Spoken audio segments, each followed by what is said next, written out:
ఎక్కడైనా auto point అనేది ఉంటుంది.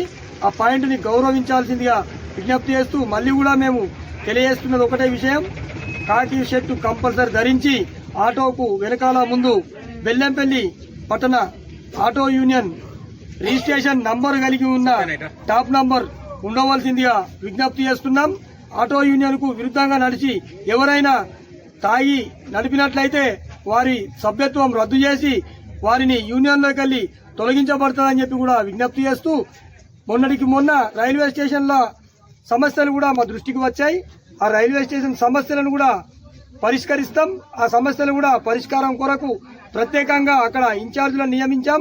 అక్కడ కూడా కాకి షర్ట్లు ధరించి టాప్ నంబర్లు పక్కా ఉన్న ఆటోలే రైల్వే స్టేషన్ లో పార్కింగ్ చేసుకోవాల్సిందిగా కూడా విజ్ఞప్తి చేస్తూ, అక్కడ కూడా ఎవరైనా సిస్టమ్ కు విరుద్ధంగా నడిచినట్లయితే వారిపై కూడా ఆటో యూనియన్ ప్రత్యేక దృష్టి సారించి వారి ఆటో యూనియన్ లో మెంబర్షిప్ కలిగి ఉన్న వారిని సభ్యత్వం తొలగించబడుతుందని చెప్పి కూడా వారికి కూడా విజ్ఞప్తి చేస్తూ, వారు కూడా సక్రమంగా యూనిఫామ్ వేసుకొని బెల్లంపల్లి పట్టణంలో రైల్వే స్టేషన్ కావచ్చు, ప్రభుత్వ 100 పడకల హాస్పిటల్ కావచ్చు, ఇంకా ఎక్కడెక్కడైతే ఆటో పాయింట్లు ఉన్నాయో వాళ్ళందరూ కాకి యూనిఫామ్ ఆటో టాప్ నంబర్ పక్కా వేసుకొని ఆటోలు నడుపుకోవాలని చెప్పి కూడా వారికి మేము విన్నవించుకుంటున్నాం. గత కొన్ని రోజుల నుండి చాలా మంది లగేజ్లు పోతున్నాయి. వారు యూనియన్ కు చాలా సందర్భాలలో మాకు ఫిర్యాదులు చేశారు. ఇవన్నీ దృష్టిలో పెట్టుకున్నాం.